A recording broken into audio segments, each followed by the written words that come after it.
আসসালামু আলাইকুম রহমতুল্লাহ। এমকে জামান জুটিস্থিত ইসপ্লাস হ্যান্ডবুকটির পক্ষ থেকে আপনাদের স্বাগত। আজকে টিউটোরিয়ালের বিষয় শর্ট টার্ম ফাইন্যান্সিং এর ষষ্ঠ ফরম্যাট সপ্তম ক্লাস। এটা সবথেকে গুরুত্বপূর্ণ একটি ফরম্যাট।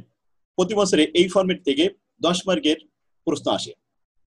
বিগত যে আমরা 5টা ফরম্যাটের অঙ্ক শিখেছি, ওই 5টা ফরম্যাটের সোর্সগুলো নিয়ে এখানে আমাদের অল্টারনেটিভ ফাইন্যান্সিং দেখানো হয়। এখানে ডিসিশন মেকিং কোয়ালিটি প্রশ্ন হয়। প্রশ্ন সাধারণত 3 ভাবে আসতে পারে। Determine the annual percentage of all alternative. প্রত্যেকটা অল্টারনেটিভের এপিআর তৈরি করতে হবে।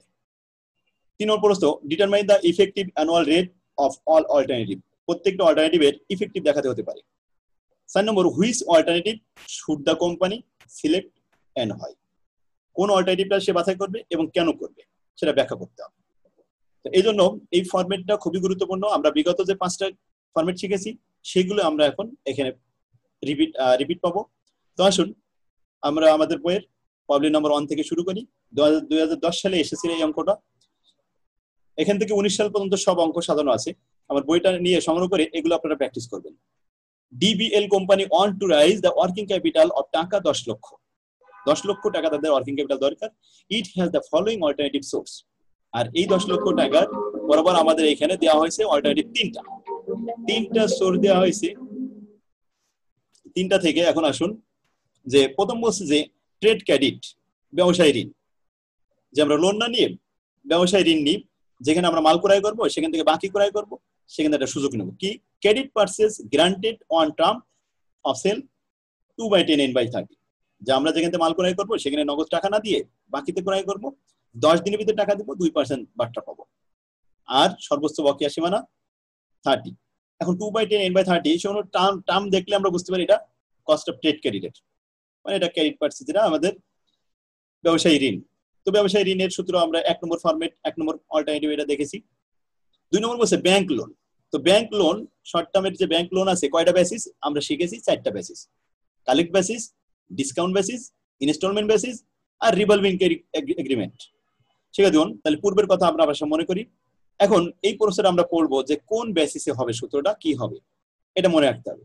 সোনালী ব্যাংক উইল লেন্ড টাকা 10 লক্ষ এট 10% annual rate with the 20% compensating balance requirement, এই পর্যন্ত বলা হয়েছে। তাহলে এখানে কম্পেনসেটিং আছে, কিন্তু ইন্টারেস্ট ডিডাক্ট ইন অ্যাডভান্স এই ধরনের কোনো কথা বলা নেই।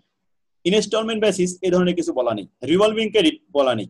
তাহলে এটা হলো আমাদের কালেক্ট বেসিসের অঙ্ক। গ্রান্টেড লোন 10 লাখ আর সুদ হবে আমাদের 10% হারে, কম্পেনসেটিং থাকবে 20%। তাহলে এটা সহজ সূত্র, কালেক্ট বেসিসের সূত্র interest amount divided by granted loan minus compensating balance into 100, বাস অঙ্ক হয়ে যাবে। তো আমরা এটা ব্যাংক লোন 3 নম্বর ফরম্যাট থেকে পাবো। এবার আসুন 3 নম্বর অল্টারনেটিভ বলছে কমার্শিয়াল পেপার। এটা তো আমরা বুঝতে পারছি 2 নম্বর ফরম্যাট ছিল কমার্শিয়াল পেপার। এখানে ফেস ভ্যালু থাকে। ইস্যু কমার্শিয়াল পেপার এট এ ফেস ভ্যালু যার 10,80,000 টাকা, সেল ভ্যালু 10 লাখ টাকা ফর 180 দিন, ম্যাচুরিটি পিরিয়ড আছে 180 দিন। কস্ট ইস্যু এখানে ফ্যাক্টরি ফুলফিলমেন্ট কস্ট আছে আবার কত? 50,000 টাকা পার ইস্যু। তো এটা আমরা 2 নম্বর ফরম্যাটের কমার্শিয়াল পেপারের সূত্র ইউজ করে এপিআর তৈরি করতে পারবো। এখন আমাদের রিকোয়ারমেন্ট কি বলা হয়েছে? Determine the effective annual rate. তাহলে ইআইআর তৈরি করতে হবে। প্রত্যেকটা অল্টারনেটিভ ইজ অল অল্টারনেটিভ, প্রত্যেকটা ইআইআর তৈরি করতে হবে। 2 নম্বর প্রশ্ন, which alternative should be accepted. এরপরে আমাদের ডিসিশন দিতে হবে কোন অল্টারনেটিভটা আমাদের গ্রহণযোগ্য, যেখানে আমাদের ব্যয় কম সেটা আমরা গ্রহণ করব, বা দ্য কোম্পানি এন্ড হয়। কোম্পানির পক্ষে ব্যয় যেটা কম সেটাই হচ্ছে গ্রহণযোগ্য। তো এই 3টা অল্টারনেটিভের মধ্যে 1 নম্বর হচ্ছে cost of trade credit, 1 number format. তো আসুন ইআইআর করার জন্য আমাদের যে সূত্র জানা আছে, উই নো দ্যাট, আমরা জানি ইআইআর সমান সমান 1 + i to the power m। Here এখানে হচ্ছে i এর মান আমরা বের করব 2/10 যেটা ছিল, তাহলে ডিসকাউন্ট পিরিয়ড 10 আর ক্রেডিট পিরিয়ড কিন্তু 30। তো এখানে সরাসরি আমরা লিখেছি cost of trade credit period একবারে দিয়ে দিছি। 2% কে 100 - 2 মানে এখানে আছে 98। 2 কে 98 দ্বারা ভাগ করলে 0.020400826 এটা আসে। আর এম হচ্ছে 360 divide by credit period minus discount period. Credit period ছিল 30 দিন আর ডিসকাউন্ট পিরিয়ড 10 দিন। মাইনাস করলে 20 দিয়ে 360 কে 20 দ্বারা ভাগ করিলে 18 টাইমস। এম এর মান 18 আর আই এর মান হচ্ছে 0.02040821।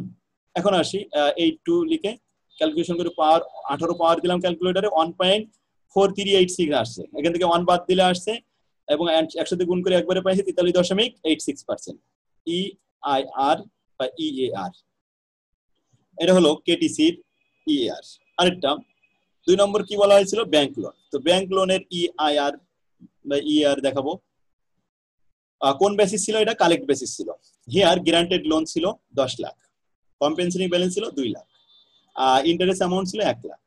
এখন এম এর মান তো বছরে একবারই বলছে, এখন ম্যাচুরিটি পিরিয়ড কত দিনের জন্য লোন, হ্যাঁ কিছু জন এখানে 1 বছরের জন্য বলেছে, ম্যাচুরিটি পিরিয়ড নাই, তাহলে আমরা এখানে পেলাম ম্যাচুরিটি পিরিয়ড অন। এবার আসুন ইন্টারেস্ট অ্যামাউন্ট। ইন্টারেস্ট অ্যামাউন্ট আমরা আয়ের মান বের করলাম, কি হবে, ইন্টারেস্ট অ্যামাউন্ট হচ্ছে 1 লাখ আর ইন্টারেস্ট থেকে কম্পেনসেটিং বাদ দিলাম 2 লাখ, তাহলে থাকলো ইউটিলাইজ লোন 8 লাখ। 8 লাখ দ্বারা 1 লাখকে ভাগ করলে 0.125 হয়। 125 এর উপরে এবার আসে পাওয়ার 1, ক্যালকুলেশন করলাম পাওয়ার 1 দিলে ওই একই জিনিস থেকে যায় 125 ইনটু 100, তাহলে 12.5%। 2 নম্বর অল্টারনেটিভে 12.5%, 1 নম্বর অল্টারনেটিভে 43.86%। 3 নম্বর অল্টারনেটিভ আছে কমার্শিয়াল পেপার, 180 দিন মেয়াদ, খরচ আছে 50 টাকা, ফেস ভ্যালু 10 লক্ষ 80, আর এখানে সেল ভ্যালু আছে 10 লক্ষ। তো সেল ভ্যালু থেকে এই খরচটা বাদ দিব 50,000 টাকা, বাদ দিলে নিট সেল ভ্যালু পাওয়া যাবে 9,50,000। যাই হোক, তো আমরা এটা বসাই 3 নম্বরে।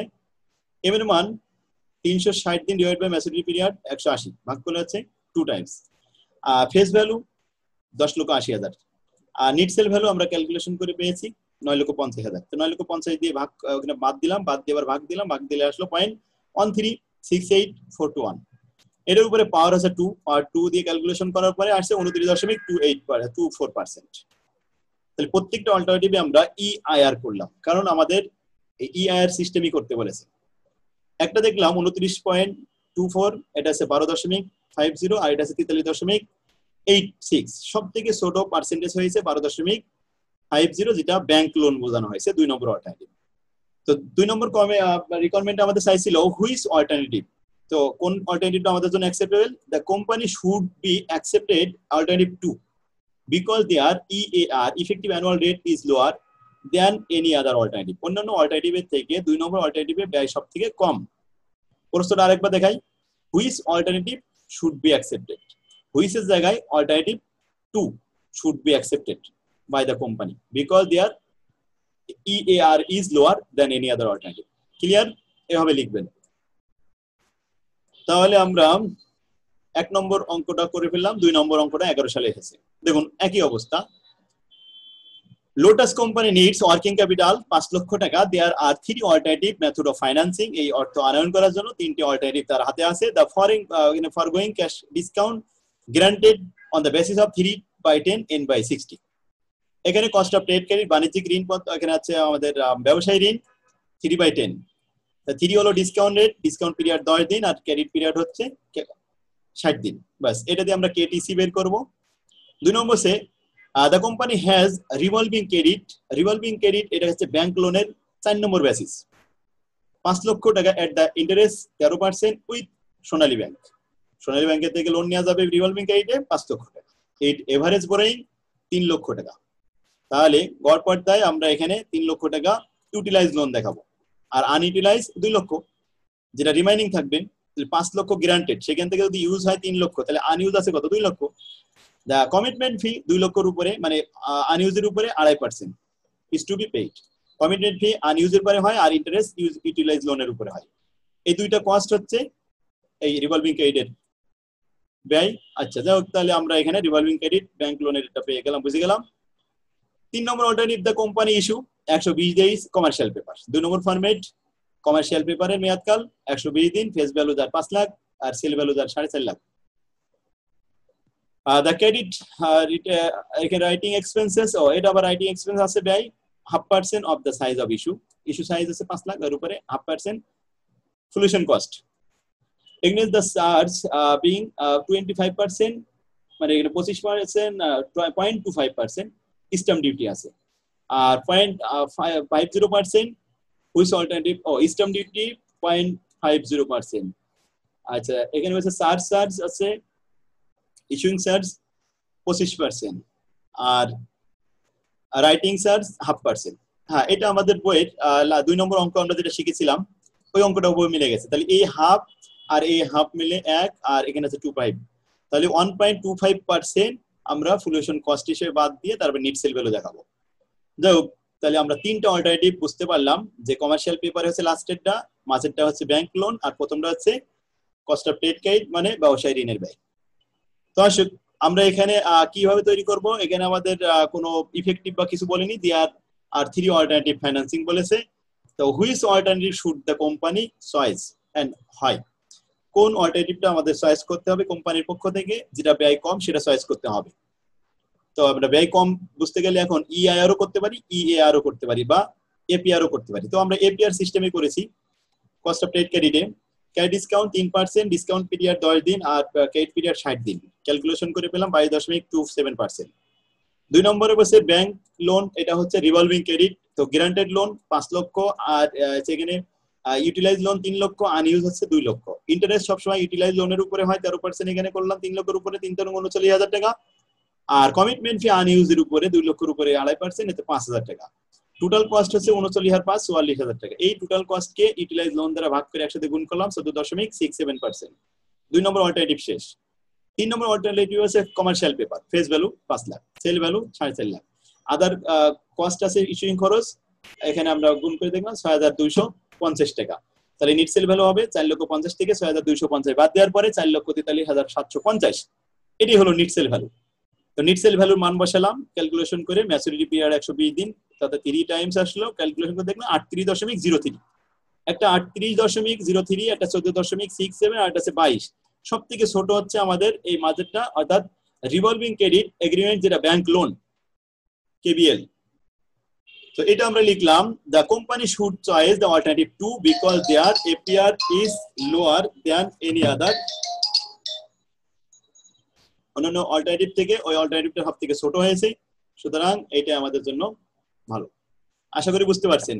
আবারও বলি, the company should choice the alternative 2 because their APR is lower than any other alternative. তাহলে 2 নম্বর অল্টারনেটিভটা সব থেকে ছোট ছিল অন্যান্য অল্টারনেটিভের থেকে। এই হচ্ছে 10 মার্কের অঙ্ক।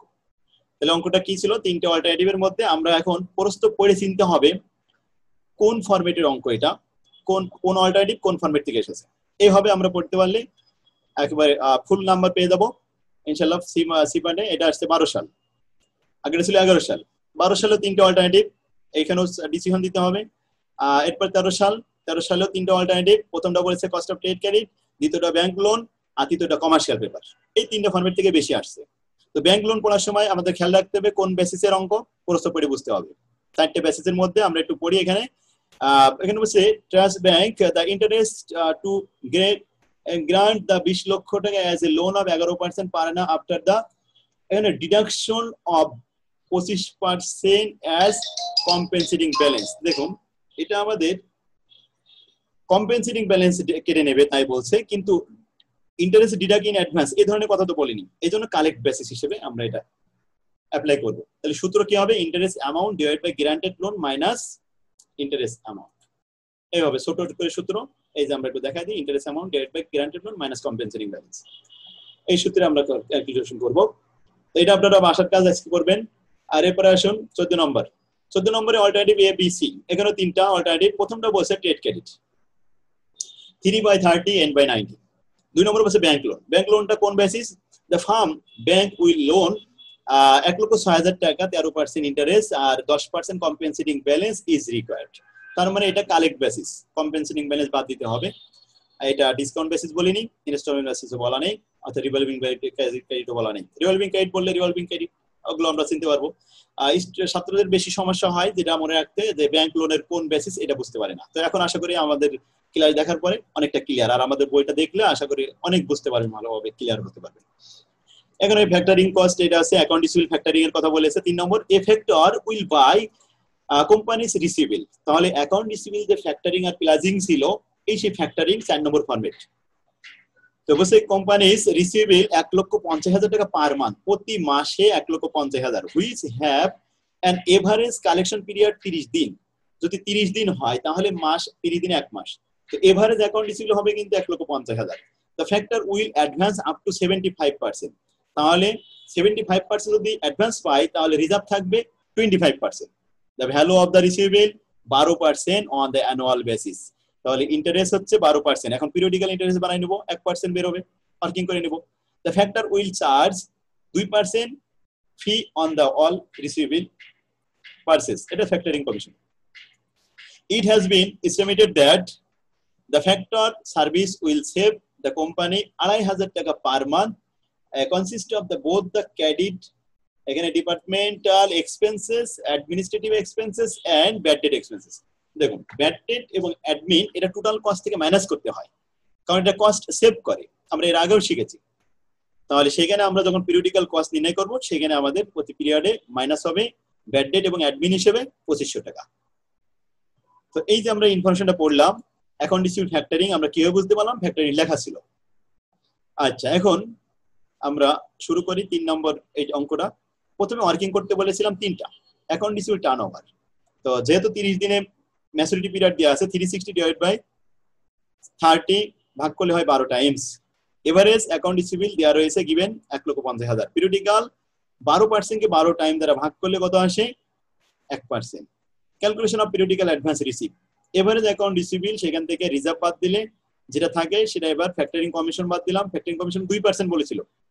তারপরে এবার আমরা পিরিয়ডিক্যাল ইন্টারেস্ট হিসাব করে দেখেছি 1% হয়, ওই 1%ই গুণ করে দিলাম 1,09,500 উপরে, তাতে আসলো 1,095 টাকা বাদ দেওয়ার পরে নিট পিরিয়ডিক্যাল অ্যাডভান্স পেয়ে গেলাম।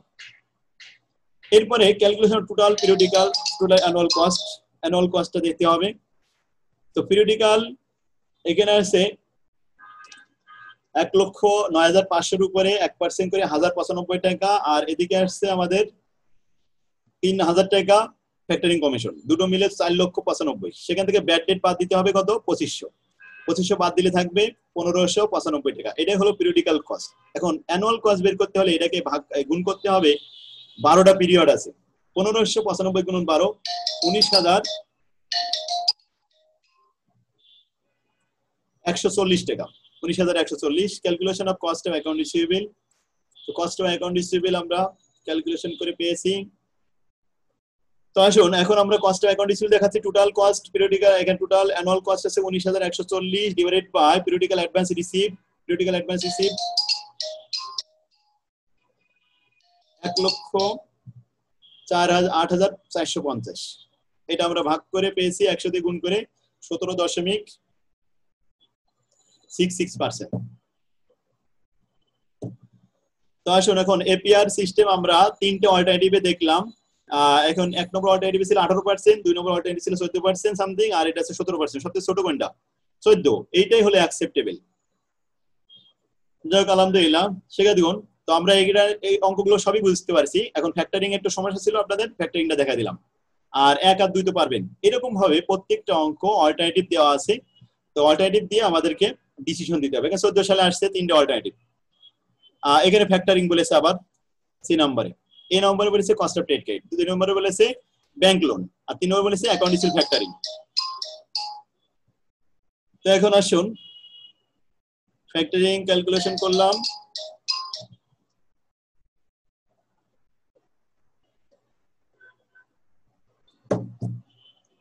আমরা 7 নম্বর 14 সালের 14 নম্বরটা দেখছি। 14 সালের অঙ্ক, এখানে 3টে আছে, অল্টারনেটিভ আছে, দেখলাম এটা।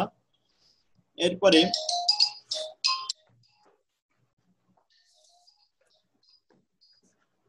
15 সালের অঙ্ক। 15 সালে আছে 8 নাম্বার। 8 নম্বরটা 15 সালে আসছে অল্টারনেটিভ 1 2 3 4, অল্টারনেটিভ 3টা। প্রথমে আছে কস্ট অফ ট্রেড ক্রেডিট, 2 নম্বর আছে ব্যাংক লোন, 3 নম্বর হচ্ছে আমাদের ইস্যু অফ কমার্শিয়াল পেপার। এটা পারবেন। এরপর আসুন 9 নম্বর অঙ্কটা, এটা 16 সালে আসছে। ইস্টমেন্ট কোম্পানি বিক্রি করেছে 3 লক্ষ টাকা, ওঠতে হবে 1,80 ডেজ কমার্শিয়াল পেপার। এই যে কমার্শিয়াল পেপার থেকে আসছে, তাহলে এটা কোন নম্বর ফরম্যাট থেকে আসলো? 2 নম্বর ফরম্যাট থেকে আসলো 16 সালে। এরপরে আসে 16 সালে 10 নম্বর অঙ্ক, এটা অল্টারনেটিভ 3টা। ফরগোয়িং ক্যাশ ডিসকাউন্ট এসে কেটিসি, আর এটা revolving credit agreement. Revolving bank credit কোথা থেকে আসে? এটা ব্যাংক লোনের থেকে আসে। ব্যাংক লোনের 4 নম্বর বেসিস। 3 নম্বর হচ্ছে issue of the commercial paper. Commercial পেপারটা হচ্ছে 2 নম্বর ফরম্যাট। তো এটা আমরা পারবো আশা করি। এরপরে 16 সালে 11 নম্বরে এটা আসছে নামানা কোম্পানি ইস্যু দা এত কমার্শিয়াল পেপার 2 নম্বর ফরম্যাট থেকে। এরপরে আসুন 12 নম্বর অঙ্কটা আসছে 16 সালে। এটা 3টা অল্টারনেটিভ, কোন অল্টারনেটিভটা ভালো সেটা আমাদের দেখাতে হবে। তারপরে 13 নম্বর অঙ্ক, এটা 17 সালে আসছে alternative A B C. A আসছে cost of trade credit, B আসছে ব্যাংক লোন, সি আসছে ফ্যাক্টরিং অর্থাৎ account receivable factoring. Account receivable দুইটা বেসিস, এটা হচ্ছে প্লাজিং, এটা হলো ফ্যাক্টরিং। এই ফ্যাক্টরিং থেকে আসছে। তো আমরা এটা পারবো আশা করি, এটা প্র্যাকটিস করবেন আজকে। এরপর আসুন 17 সাল ফাইন্যান্স ডিপার্টমেন্টে আসছে, এটা শেয়ার মার্কেটের জন্য, এটা কস্ট অফ ট্রেড ক্রেডিট থেকে আসছে। এরপর আসছে 17 সাল ফিনান্স ব্যাংকিং 11 নম্বর কোয়েশ্চেন, মানে 10 মার্কের আসছে। 1 নম্বর অল্টারনেটিভ কেটিসি, 2 নম্বর ব্যাংক লোন, 3 নম্বর আছে ইস্যু অফ কমার্শিয়াল পেপার, 2 নম্বর ফরম্যাট থেকে কমার্শিয়াল পেপার থেকে আসছে। 3টা অল্টারনেটিভের ভিতরে কোনটা ভালো সেটা আমরা which alternative is the best and why, কেন ভালো, যেটা কম সেটা আমাদের জন্য ভালো। এইভাবে আমরা বাকি অঙ্কগুলো করব। এটা 19 সালে এসেছে, দেখুন 4 মার্কের একটা অঙ্ক আসছে, companies monthly credit sell average collection period 72 দিন, the companies considering the factoring receivable, এখানে বলছে ফ্যাক্টরিং, তাহলে অ্যাকাউন্ট রিসিভেবল ফ্যাক্টরিং থেকে আসছে। তার মানে 4 নম্বর ফরম্যাট অ্যাকাউন্ট রিসিভেবল যে প্লাজিং আর ফ্যাক্টরিং, সেই ফ্যাক্টরিং থেকে এই অঙ্কটা দেওয়া হয়েছে। প্রশ্ন পড়ে যদি আমরা বুঝতে পারি যে কোন ফরম্যাট থেকে আসছে এবং কোন সূত্র অ্যাপ্লাই করতে হবে, তাহলে অঙ্ক 100% আমাদের এখানে কমপ্লিট হয়ে যাচ্ছে। A factor has agree to advance up to 75%, তাহলে এখানে রিজার্ভ থাকবে 25%। 15% interest rate, the factor will also charge 2% commission, তাহলে ফ্যাক্টরিং কমিশন 2%। তাহলে factoring would save the company এখানে 5% ব্যাড ডেট, হ্যাঁ, loss and the administrative cost of 1000 টাকা per month, প্রতি মাসে 1000 টাকা সেভ হবে, আর ব্যাড ডেট সেভ হবে 5% করে। ম্যাচুরিটি পিরিয়ড কিন্তু 72 দিন, 72 দিনে কয় মাস হবে সেটা আমরা এখানে দেখাবো ওয়ার্কিং করে। Calculation of net periodical cost, অঙ্কটা আমরা করি। আমরা জানি ফ্যাক্টরিং করতে গেলে 3টা ওয়ার্কিং করতে হয়। প্রথমেই করতে হবে average account receivable, account receivable turnover, তো 360 কে 72 তে ভাগ করলে 5 টাইমস। আচ্ছা, এভারেজ অ্যাকাউন্ট রিসিভেবল ওখানে 1,50,000 টাকা এভারেজ কালেকশন, মান্থলি বিক্রি হচ্ছে 1,50,000, তাহলে 12 মাসে কত হয়, 12 মাসে 1,50,000 গুণন 12 ভাগ 5 টাইমস, তাহলে এভারেজ আসে 3,60,000। পিরিয়ডিক্যাল ইন্টারেস্ট রেট বের করতে হবে, 15% কে 5 টাইম দ্বারা ভাগ করলে 3%। এবার আসুন পিরিয়ডিক্যাল কস্ট। প্রথমে এভারেজ অ্যাকাউন্ট রিসিভেবল 3,60,000 লিখলাম, রিজার্ভ 25%, কেন, কারণ অ্যাডভান্স তো বলেছে 75%, বাদ দেওয়ার পরে যা থাকে। এবার আসি ফ্যাক্টরিং কমিশন 3,60,000 এর উপরে 2%, বাদ দেওয়ার পরে যা থাকলো এর উপরে periodical interest rate 3% interest rate বাদ দেওয়ার পরে যা থাকলো এটাই হলো নিট পিরিয়ডিক্যাল অ্যাডভান্স রিসিভ। এবার আসি পিরিয়ডিক্যাল ফ্যাক্টরিং কস্ট। প্রথমে ইন্টারেস্ট হয়েছে পিরিয়ডিক্যাল কস্ট 7,884 টাকা, আর পিরিয়ডিক্যাল কমিশন 7200, যোগ করলাম 15,084 টাকা। ব্যাড ডেট এক্সপেন্সে সেভ হচ্ছে 5% এভারেজের উপরে, 3,60,000 এর উপরে 0.5% 1,800 টাকা। আর অ্যাডমিনিস্ট্রেটিভ এক্সপেন্স প্রতি মাসে 1,000, তো এখানে আমাদের 12 মাসে হয় 12,000, তাকে 5 টাইম দ্বারা ভাগ করলে একটা পিরিয়ডে হয় 2,400।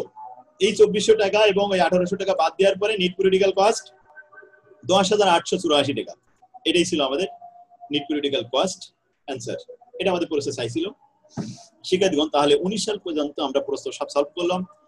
আর এই যে 6টা ফরম্যাটের মাধ্যমে আমরা পুরো শর্ট টার্ম ফাইন্যান্সিংটা শিখে ফেললাম। এরপরে আর যে প্রশ্ন আসবে সেটা হয়তো বোর্ড প্রশ্ন 20 সালের আসবে, আমি সেটা আবার সলভ করে দিব। তো নিয়মগুলো সব এই শেখানো শেষ 6টা ফরম্যাটের মাধ্যমে। এখন আপনারা যারা নিয়ম শিখেছেন সেগুলো প্র্যাকটিস করার জন্য আমার বইটা সংগ্রহ করুন, আর স্ক্রিনে যে নাম্বারটা দেওয়া আছে এই নাম্বারে যোগাযোগ করে আমাদের অফিস থেকে বই নিলে সুলভ মূল্যে নিতে পারবেন। শিক্ষার্থীগণ, ভালো ফলাফলের জন্য প্রথম শর্ত হলো একটা ভালো বই। একটা ভালো বই একজন শিক্ষার্থীর কাছে শিক্ষকের মতো ভূমিকা রাখে। এই জন্য আপনারা A+ পাওয়ার জন্য ফার্স্ট ইয়ারে বা যে ইয়ারে পড়েন না কেন আমার বইগুলো সংগ্রহ করুন। ফার্স্ট ইয়ার থেকে মাস্টার্স পর্যন্ত সকল বই আমি ধারাবাহিকভাবে লিখে গেছি ফরম্যাট আকারে। আমার অনলাইনে ক্লাস দেখবেন, বাসায় বসে নিজে নিজে ক্লাস অঙ্ক শিখতে পারবেন। তো আজকের ক্লাস এখানে শেষ হলো। আল্লাহ হাফেজ, আসসালামু আলাইকুম রহমতুল্লাহ।